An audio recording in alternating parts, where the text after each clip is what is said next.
fam. So I got a video today and I want to talk to you about a few things. Some of you guys are just studying all the time. And I'm going to tell you right now, that is too much. That is the exact reason why you're likely not passing.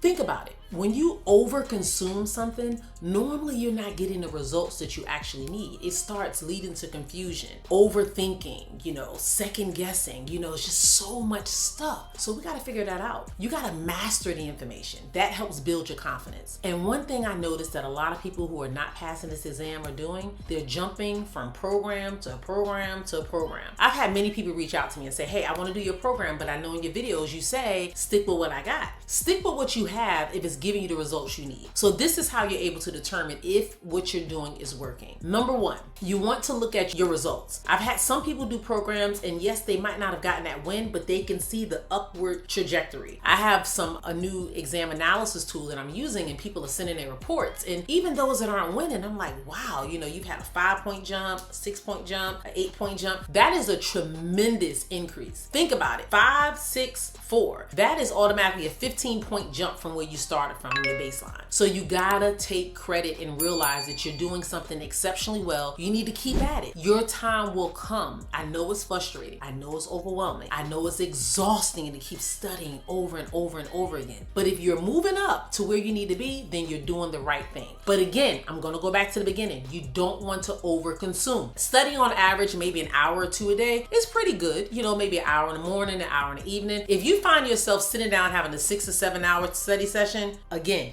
team too much. All right? The exam is testing how you think, not about how much you really know. You have to be able to take the information you know and apply it in those scenarios. So people sometimes tell me, hey, I passed by watching all the videos. Or I passed by just doing this program. Or I passed by doing this. Very seldom do you hear people say, I passed by using this, and this. It's too much. So pick one main program, use one question source, and add some light supplementals here and there. I'm not saying you can mix some questions from different platforms and different test prep companies, but if you're doing the test prep, stay solid in one. You don't want to feel scattered. You don't want to feel overwhelmed. So again, this video is not intended to be long. I just want to talk to you a little bit about what I'm noticing. I'm noticing some people are really struggling to get that win. And that could be the reason. Not saying it is, but that could be the reason. So I want you right now to do 3 things. I want you to evaluate your study practice. If you're studying every single day, no breaks off, hours and hours and hours, we need to revamp that for sure.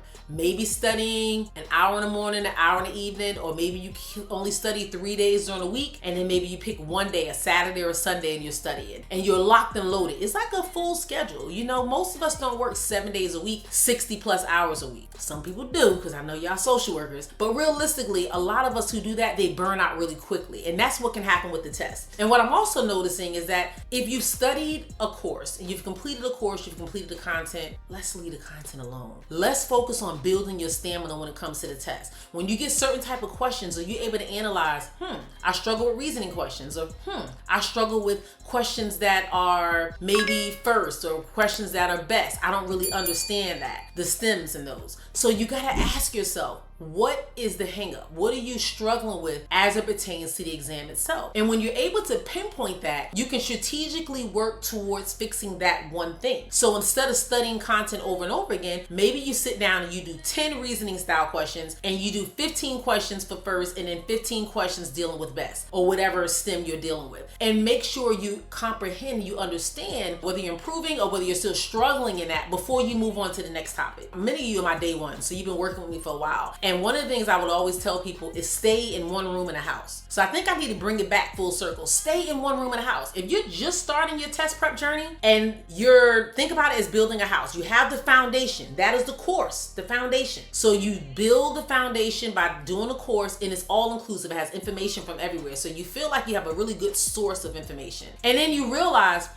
I'm struggling with ethics. So let's say ethics is the kitchen. We're gonna stay in the kitchen. We're not gonna move over into the living room or go upstairs and start cleaning the bedroom. We're staying in the kitchen. That's ethics. You feel me? Write that down. If you're struggling with ethics, tell yourself, stay in the kitchen. That's going to be a reminder that you're going to need to stay in this point until you've gotten better at it. I've had a few people reach out to me as of late saying, I'm struggling with ethics and I'm not really sure where to go with this. I'm like, hey, read the Code of Ethics. I've read it twice. Hey, I've done questions.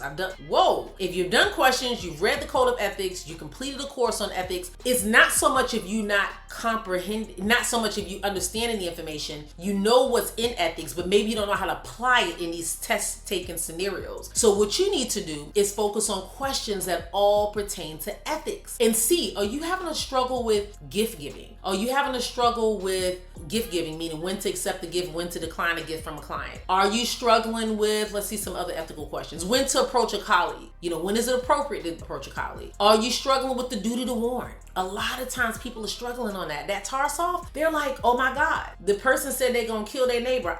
I'm notifying the police. There are some steps that have to be met in order to determine whether it is a duty to warn scenario. That is why it's important when you're reading ethics to break certain things down and have a real good understanding so you can build from that and you know how to answer the questions so you're not second guessing or overthinking. So these are just some quick tools, guys. I know I went over a lot because I didn't want this to be a formal video where I'm sharing slides and going through all the things like I typically do. I just wanted you guys to hear me, to understand that you're going to get your win, but how you're going to get that win determines on what you do in between test taking time. So don't go doing a million different programs, doing a whole lot of content if you have already done that. If you've already done that, you have the foundation there. Now let's build from it. And I know I'm telling you about the programs I have because I work really hard on making sure my programs can provide you what you need. But if it's not helping you, then find what works. I tell people that all the time. I had someone reach out recently and say, hey, I did your program and I didn't pass the test.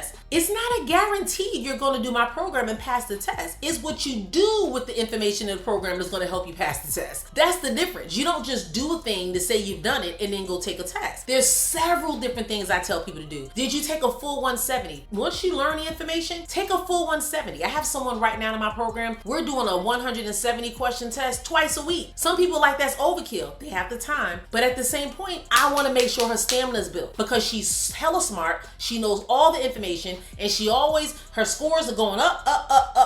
However, there's a missing piece and I've been able to assess her over a period of time and say, you know what? I noticed when you do 50 questions or 100 questions, you killing it. But when it's 150 and 170, you start getting winded. And they were able to assess and say, you know what? I realize I do get tired. My mind starts boggling down and I start losing focus after a while. So what do we suggest? Take breaks. They were like, oh, I normally go straight through. If you've been doing this and it's not working, guys, we got to go back to the drawing board. So now we have to implement breaks. Take a break every 10 to 15 minutes. And when you're taking a test, check in with yourself. How am I feeling? Am I still focused? Am I still able to really obtain the information in the question and be able to answer the question the way that needs to be answered? That's basically what you have to ask yourself. Take some time to evaluate you. Understand where you are at in your test-taking journey and what's going to work for you. For you, not your friend, not your coworker, not your supervisor, not a riser,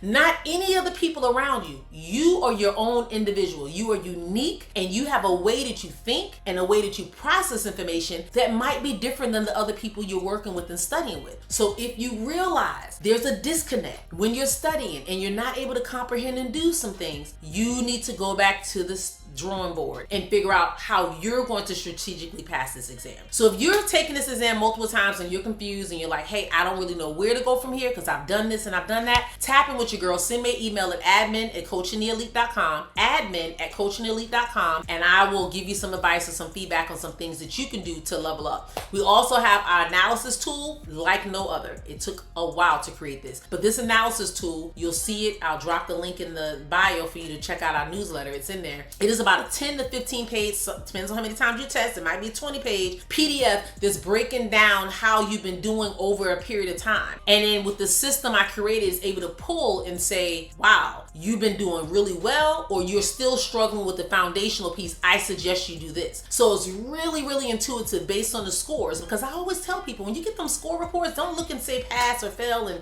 throw it to the side, analyze it. Let's figure out, what did you do right? What did you do wrong? So we can fix it before you take the test again next time and level up. I hope this was hella helpful. If you have any questions, any suggestions, anything you want to see me do a video on, like I told you in my live, drop it in the comment section, let your girl know. I'm gonna help you out. Keep in mind, there's 185 videos on this YouTube channel. And if you go back to the big 2024, when I started this channel, you'll be able to see that I've done videos on pretty much anything and everything you can think of. Just go to the search bar, put in ethics, put in classical conditioning, put in, I don't know, macro social work, research, whatever it is, medications. Trust me, I've done something on it. So check those videos out. Make sure that you got the foundation, and then we're gonna help you do what you need to do so you can pass the exam and level up. We'll tell you the next step. Be blessed. See you in the next one.